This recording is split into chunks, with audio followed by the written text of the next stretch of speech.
اب آپ جو کہتے ہیں نا کہ آیت مبالغہ کی تشریح نہیں آتی، انہیں تفسیر نہیں آتی، ہم آپ کو بتاتے ہیں مرزا صاحب کہ آیت مبالغہ کی تفسیر کیا ہے اور آیت مبالغہ سے اور صحیح مسلم کی اس حدیث سے کیا ثابت ہوتا ہے۔ مرزا صاحب کہتے ہیں ان میں اتنا حوصلہ نہیں ہے کہ یہ آیت مبالغہ قرآن سے پڑھ کر اس کی تشریح صحیح مسلم سے بیان کر دیں۔ سر ان میں اتنا حوصلہ نہیں ہے کہ یہ آیت مبالغہ قرآن سے پڑھ کے اس کی تشریح صحیح مسلم سے بیان کر سکیں۔ مرزا صاحب آج ہمارا حوصلہ چیک کریں ذرا، بیٹھیں ہمارے سامنے، ہم آپ کے سامنے بھی بیان کر سکتے ہیں اور یہاں بھی بیان کرنے والے ہیں، آیت مبالغہ بھی بیان کریں گے اور وہ حدیث بھی جسے آپ پیش کر رہے ہیں وہ بھی بیان کریں گے۔ آیت مبالغہ سورہ آل عمران کی آیت نمبر 61 ہے، 61، اور صحیح مسلم کی وہ حدیث جو آپ کہہ رہے ہیں کہ اس کی تشریح میں آئی ہے وہ 2404 نمبر 2404 نمبر حدیث ہے صحیح مسلم کی۔ آپ ہمیں بتائیں کہ قرآن کریم کی اس آیت میں یا صحیح مسلم کی اس حدیث میں ان دونوں نصوص میں کہیں کوئی ایسی بات ہے جس کا مطلب یہ ہے کہ مبالغہ ہوا تھا، جس کا مطلب ہو کہ بیویوں کو چھوڑ کر بیٹی اور داماد کو اور نواسوں کو لے کر نبی کریم صلی اللہ علیہ وسلم چلے گئے؟ ہاتھو برہانکم ان کنتم صادقین۔ مرزا صاحب اگر آپ سچے ہیں تو اس آیت سے یا اس حدیث سے ہمیں دکھائیں۔ رہ گی بات کہ اس آیت میں کیا ہے، وہ آیت میں آپ کو پڑھ کے سناتا ہوں۔ آیت نمبر 60 جو اس سے پچھلی آیت ہے، الحق من ربک فلا تکن من الممترین، اے نبی حق آپ کے رب کی طرف سے ہے، آپ اس حوالے سے بالکل بھی شبہ نہ کریں۔ فمن حاجک فیہ من بعد ما جاءک من العلم فقل تعالوا ندعو ابناءنا وابناءکم ونساءنا ونساءکم وانفسنا وانفسکم ثم نبتہل فنجعل لعنت اللہ علی الکاذبین۔ اگر آپ سے کوئی شخص اس حوالے سے جھگڑا کرتا ہے، پھر بھی تکرار کرتا ہے، دلائل دیکھنے کے بعد بھی ہٹ درمی پر اتر آتا ہے، تو فمن حاجک فیہ من بعد ما جاءک من العلم، آپ کے پاس جو وحی آ گئی اس کے بعد بھی آپ سے کوئی اس حوالے سے جھگڑا کرتا ہے تو فقل آپ ان سے کہہ دیجئے کہ تعالوا تم آ جاؤ، ندعو ابناءنا وابناءکم، ہم بلا لیتے ہیں اپنے بیٹوں کو بھی تمہارے بیٹوں کو بھی، ونساءنا ونساءکم، تمہاری عورتوں کو اپنی عورتوں کو بھی بلاتے ہیں تمہاری عورتوں کو بھی بلاتے ہیں، وانفسنا وانفسکم، ہم اپنے آپ کو بھی لے کر آتے ہیں میدان میں، تمہیں بھی بلاتے ہیں کہ تم بھی لے کر آؤ اپنے آپ کو، ثم نبتہل، پھر ہم مبالغہ کر لیتے ہیں، فنجعل لعنت اللہ علی الکاذبین، ہم جھوٹوں پر اللہ کی لعنت کر لیں گے، سارے ہی اس پر آمین کہیں گے، سارے ہی دعا کریں گے کہ جھوٹوں پر اللہ کی لعنت ہو جائے، تو پھر اللہ فیصلہ فرما دے گا۔ یہ آیت ہے۔ اب اس آیت میں کہیں ہے کہ مبالغے میں آپ گئے تھے یا ایسا ہوا تھا؟ اللہ تبارک و تعالیٰ نے ایک تعلیم دی ہے کہ اگر یہ ایسا کریں تو آپ آگے سے انہیں یہ دعوت دیں، آپ انہیں چیلنج دیں۔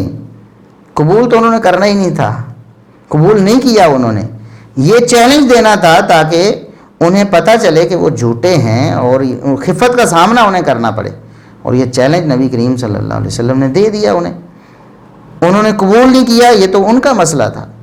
اللہ تبارک و تعالیٰ نے حکم یہ دیا تھا کہ اے نبی آپ چیلنج دے دیجئے، نبی کریم صلی اللہ علیہ وسلم نے چیلنج دے دیا۔ اب جہاں تک اس حدیث کا تعلق ہے، یہ صحیح مسلم میں جو 2404 نمبر حدیث ہے، اس میں یہ الفاظ ہیں جو مباہلہ کے حوالے سے ہم پہلے وہ پڑھتے ہیں، باقی تفصیلات ہم انشاءاللہ فضائل معاویہ والے چیپٹر میں لیکچر میں انشاءاللہ کریں گے۔ ولما نازلت هذه الآیہ، سیدنا سعد بن ابی وقاص رضی اللہ عنہ بیان فرماتے ہیں کہ جب یہ آیت مباہلہ نازل ہوئی، فَقُلْ تَعَالَوْا نَدْعُ أَبْنَاءَنَا وَأَبْنَاءَكُمْ، کہ نبی کریم صلی اللہ علیہ وسلم سے اللہ نے فرمایا کہ آپ انہیں چیلنج دے دیں کہ ہم اپنے بیٹوں کو بھی بلاتے ہیں، تم بھی اپنے بیٹوں کو بلاؤ، یعنی ہم دعوت دیتے ہیں کہ اپنے بیٹوں کو لے کر آؤ، آگے ہم مباہلہ کریں۔ اتنے الفاظ ہیں کہ اپنے بیٹوں کو بھی ہم لے کر آتے میدان میں، تم اپنے بیٹوں کو بھی لے کر آؤ۔ تو دعا رسول اللہ صلی اللہ علیہ وسلم علی و فاطمہ و حسن و حسین، جب یہ آیت نازل ہوئی، جب مباہلہ ہوا ہے، نہیں ایسی کوئی بات نہیں ہے، جب یہ آیت نازل ہوئی اللہ نے فرمایا کہ اے نبی آپ چیلنج دے دیجئے، تو چیلنج انہیں دینے سے پہلے آیت ابھی نازل ہوئی ہے محمد رسول اللہ صلی اللہ علیہ وسلم پر ابھی آگے صحابہ تک جانی ہے، پھر آگے پہنچنی ہے کفار تک، یہودیوں تک، نصرانیوں تک، جو بھی دشمنان اسلام ہیں ان تک پہنچنی ہے۔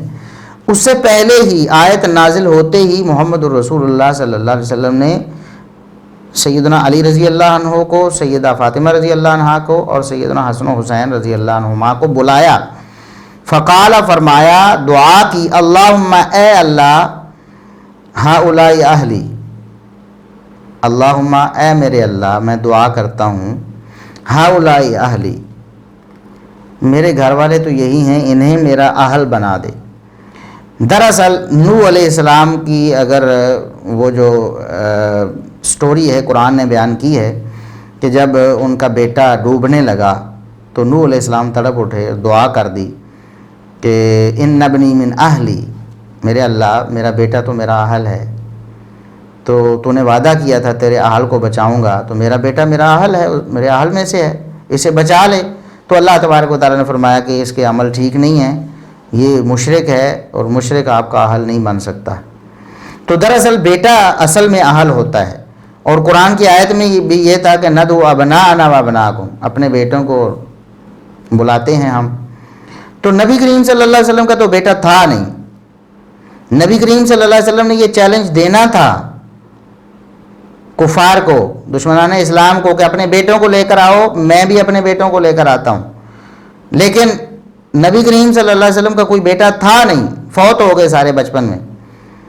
تو نبی کریم صلی اللہ علیہ وسلم نے اللہ سے دعا کی کہ یا اللہ ان کو میرا بیٹا بنا دے، یہ میرے بیٹے کے مقام پر آ جائیں، اگرچہ حقیقی بیٹے نہیں ہیں، جیسے قرآن نے کہا ہے سورہ احزاب میں، ما کان محمد ابا احد من رجالکم، محمد صلی اللہ علیہ وسلم تمہارے مردوں میں سے کسی کے باپ نہیں ہیں، یعنی آپ کی کوئی نرینہ اولاد ہوئی نہیں، یعنی وہ جوان نہیں ہوئی، فوت ہو گئے بچپن میں ہی۔ تو محمد صلی اللہ علیہ وسلم تمہارے مردوں میں سے کسی کے باپ نہیں ہیں، اس وقت اولاد فوت ہو چکی تھی، یعنی جو نرینہ اولاد تھی آپ صلی اللہ علیہ وسلم کی، جو بیٹے تھے فوت ہو چکے تھے۔ جب بیٹے تھے نہیں، قرآن نے کہا کہ آپ کفار کو چیلنج دیں کہ بیٹوں کو لے کر آئیں، تو نبی کریم صلی اللہ علیہ وسلم نے پھر حسن و حسین کو بلایا، اگرچہ بیٹے نہیں ہیں، یہ نواسے ہیں، اور ظاہر ہے کہ جو نسب چلتا ہے وہ تو زیادہ سے زیادہ اس طرح چلے گا کہ بیٹوں کے بیٹے ہوں، بیٹوں کے بیٹے پوتے، ان کو بیٹے کہا جاتا ہے، تو بیٹی کے بیٹے نواسے ہوتے ہیں۔ نبی کریم صلی اللہ علیہ وسلم نے اللہ سے دعا کی کہ یا اللہ یہ میرے اہل ہیں، تو میرے بیٹوں کی جگہ میرے نواسوں کو قبول فرما لے، اور میرے اس چیلنج میں میرے نواسے آ جائیں بیٹوں کی جگہ پر۔ تو اس لیے نبی کریم صلی اللہ علیہ وسلم نے انہیں بلایا اور اللہ سے دعا کی کہ اللہم ہؤلاء اہلی، اے اللہ ان کو میرا اہل بنا دے۔ ایسے ہوگا اللہم اجعل ہؤلاء اہلی، اے اللہ اجعل محذوف ہوگا، کیونکہ دعا کر رہے ہیں، ظاہر ہے دعائیہ کلمات، اللہم اے اللہ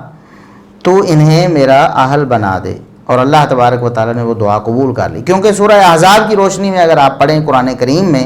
تو وہاں سیاق میں نبی کریم صلی اللہ علیہ وسلم کی ازواج مطہرات کا ذکر ہے، اور انہیں اہل بیت کہا گیا ہے۔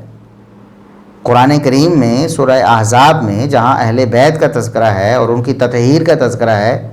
جسے روافض اچھالتے ہیں، وہاں دراصل نبی کریم صلی اللہ علیہ وسلم کی ازواج کا تذکرہ ہے۔ قرآن نے اللہ کے رسول صلی اللہ علیہ وسلم کی بیویوں کو اہل بیت کہا ہے۔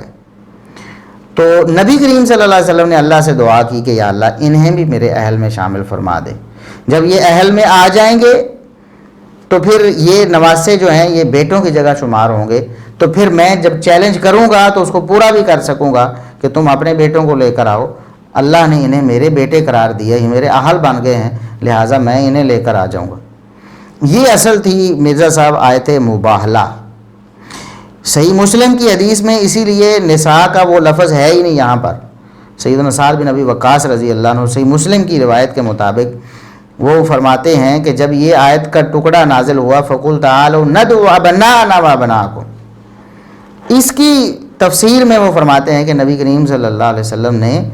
اپنے نواسوں کو بلا لیا اور اپنی بیٹی کو اور اپنے داماد کو بلا لیا۔ لے کے جانے کا تو میرے صاحب کہیں ذکر ہی نہیں ہے نا کہ آپ مبالے کے لیے گئے ہوں۔ پہلی بات ہے کسی نے مبالے کا چیلنج قبول کیا ہو، کسی کی ہمت اور جرأت ہی نہیں ہوئی۔ اور مرزا صاحب آج ہم جیسے گناہ گاروں کا آپ چیلنج قبول نہیں کر پا رہے، آپ کو پتہ ہے کہ آپ کے گلے پڑ جائے گا، دنیا کے سامنے آپ عبرت کا نشان بن جائیں گے، آپ قبول نہیں کر رہے ہمارے جیسے گناہ گاروں کا چیلنج یہ مباہلہ، تو محمد رسول اللہ صلی اللہ علیہ وسلم کا چیلنج کس نے قبول کرنا تھا؟ انہیں پتہ تھا۔ اس لیے عبداللہ بن عباس رضی اللہ عنہما فرماتے ہیں کہ اگر وہ مباہلے کے لیے آ جاتے پھر نہ ان کا اہل میں کوئی بچتا، نہ گھر والا کوئی بچتا، نہ مال بچتا،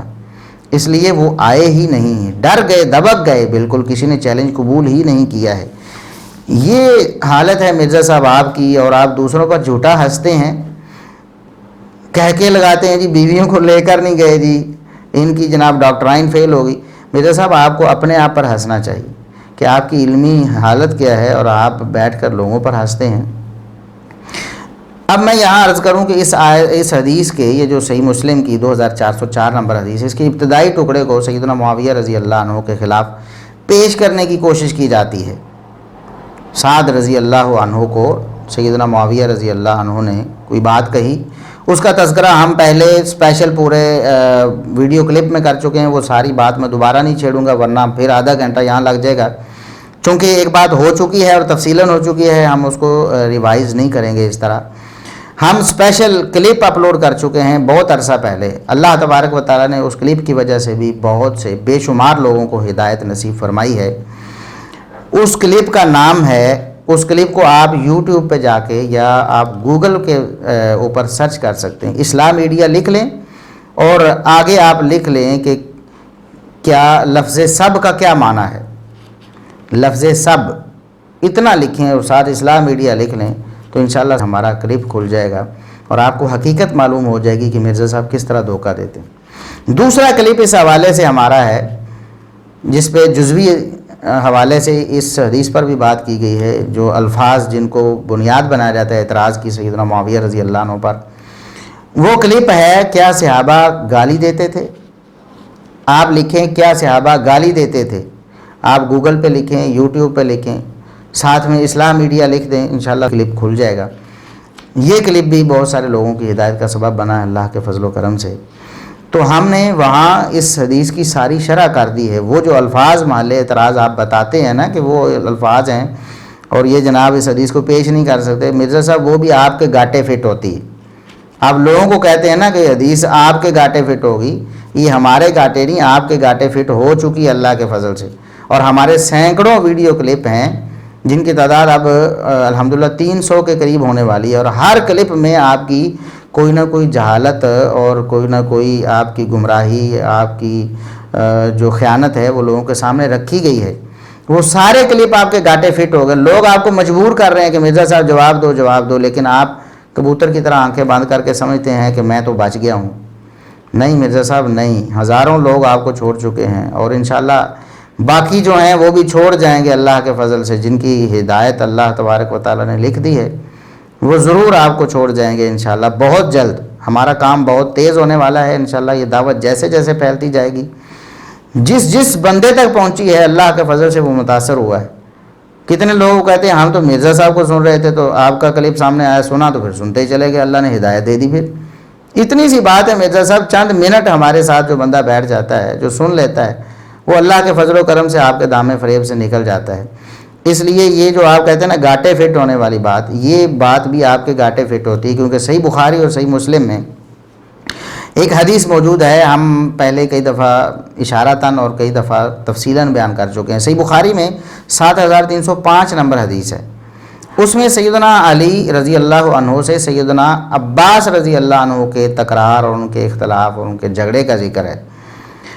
اس میں الفاظ کیا ہیں؟ استبا، جن الفاظ کو آپ بنیاد بناتے ہیں نا کہ سیدنا معاویہ رضی اللہ عنہ نے کہا کہ آپ سیدنا علی رضی اللہ عنہ کو اے سعد آپ غلط کیوں نہیں کہتے، ہم تو یہ ترجمہ کرتے ہیں نا، آپ کہتے ہیں اس کا معنی لعنت کیوں نہیں کرتے، گالی گلوچ کیوں نہیں کرتے، نعوذ باللہ، تو ہم کہتے ہیں کہ وہی ترجمہ آپ یہاں لا کر کر دیں نا۔ صحیح بخاری کی 7305 نمبر جو حدیث ہے اس میں علی اور عباس رضی اللہ عنہما کا آپس میں سب کرنا، استبا، انہوں نے ایک دوسرے کو سب کیا، کریں مانا لعنت کرتے ایک دوسرے کو کرتے رہے، کریں مانا گالی گلوچ کرتے رہے، نعوذ باللہ، نہیں نا، ایک اختلاف تھا، اس اختلاف میں ایک دوسرے کو غلط کہتے رہے کہ نہیں آپ نہیں صحیح میں صحیح ہوں۔ اس کو لفظ سب سے یہاں صحیح بخاری کی 7305 نمبر میں سب کے لفظ سے اس کو بیان کیا گیا، اور بالکل یہی الفاظ سیدنا معاویہ رضی اللہ عنہ نے جب بولے تو آپ کہتے ہیں کہ انہوں نے سعد رضی اللہ عنہ کو لعنت کرنے کا حکم دیا تھا، نعوذ باللہ، اور پھر جھوٹی سچی جو روایتیں اکٹھی کر کے لوگوں کو گمراہ کرنے کی کوشش کرتے ہیں، اس میں جھوٹی روایتیں ٹھونستے ہیں اور پھر لوگ سمجھتے ہیں کہ شاید یہ تو اصل یہی معنی ہے۔ تو اس بارے میں ہم تفصیل کے ساتھ، ہمارا لیکچر نمبر 10 ہے، غالباً 10 نمبر ہے، کہ کیا سیدنا معاویہ رضی اللہ عنہ سیدنا علی کو گالیاں دلواتے تھے، لعنت کرواتے تھے۔ یہ پورا لیکچر ہے الحمدللہ ہمارا، 1 گھنٹے کے قریب، یہ احباب سن سکتے ہیں انشاءاللہ۔ ہر قسم کے جو وساوس ہیں، شیطانی وساوس، وہ اللہ کے فضل و کرم سے رفع ہو جائیں گے۔ دوسری بات آپ کہتے ہیں کہ یہ ان کے گاٹے فٹ ہوتی ہیں، یہ حدیث بیان ہی نہیں کر سکتے۔ یہی مرزا صاحب آپ نے کہا کہ صحیح مسلم کی یہ جو حدیث ہے 2404 نمبر، یہ بیان نہیں کر سکتے۔ مرزا صاحب ہم نے تو بیان کی ہوئی ہے، یہ آپ کا یہ اعتراض تب بنتا جب ہم نے اس پر بات نہ کی ہوتی۔ اللہ کے فضل سے کئی سال پہلے کا وہ ہمارا جو ویڈیو موجود ہے، یوٹیوب پر موجود ہے، اور اس کی تشریح بھی ہم کر چکے ہیں۔ پھر آپ کیوں کہتے ہیں کہ ان کے گاٹے فٹ ہوتی، بیان ہی نہیں کرتے؟ ہم تو بیان کرتے ہیں۔ اس سے بھی اگلی بات یہ ہے کہ مرزا صاحب جو کتابیں آپ پڑھتے ہیں، عربی زبان سے تو آپ ناواقف ہیں، ترجمہ آپ کر ہی نہیں سکتے، تو ظاہر ہے کہ آپ ترجمہ شدہ کتابیں، مترجم کتابیں لیتے ہیں،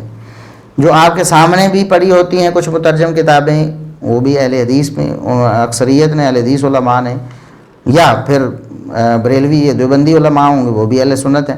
تو وہ بھی اہل سنت کی ترجمہ کردہ کتابیں ہیں نا، یہ دارالسلام کی پڑھتے ہیں یا دیگر کتابیں ہیں، تو اہل سنت کی ترجمہ کردہ کتابیں ہیں، جن کے بارے میں آپ کہہ رہے ہیں کہ یہ حدیث سنا نہیں سکتے۔ آپ تک تو انہوں نے پہنچائی ہے نا ترجمہ کر کے۔ اسحاق جالوی صاحب نے تو ترجمہ کیا نہیں کسی حدیث کی کتاب کا، مودودی صاحب نے تو کوئی ترجمہ کیا نہیں کسی کتاب کا، آپ کو کس نے پہنچائی یہ حدیث؟ تو یہ جھوٹ بولنا آپ چھوڑ دیں کہ یہ حدیثیں چھپاتے ہیں یا بیان نہیں کر سکتے۔ یہ حدیثیں بیان انہی اہل سنت نے کی ہیں جن کا ترجمہ پڑھ کے آج آپ لوگوں کو گمراہ کر رہے ہیں، پھر آپ کہتے ہیں کہ وہ بیان ہی نہیں کر سکتے۔ بیان کی ہوئی ہیں مرزا صاحب۔ تو الحمدللہ لوگ جو ہیں عوام، وہ گھاس نہیں کھاتے، وہ اللہ کے فضل سے سمجھ رہے ہیں آپ کی خیانتوں کو اور آپ کی جہالتوں کو، اور جو آپ جواب نہیں دے پا رہے نا کسی بات کا، اللہ کے فضل سے یہ تو پورا آپ کے گاٹے فٹ ہو گیا سارا معاملہ۔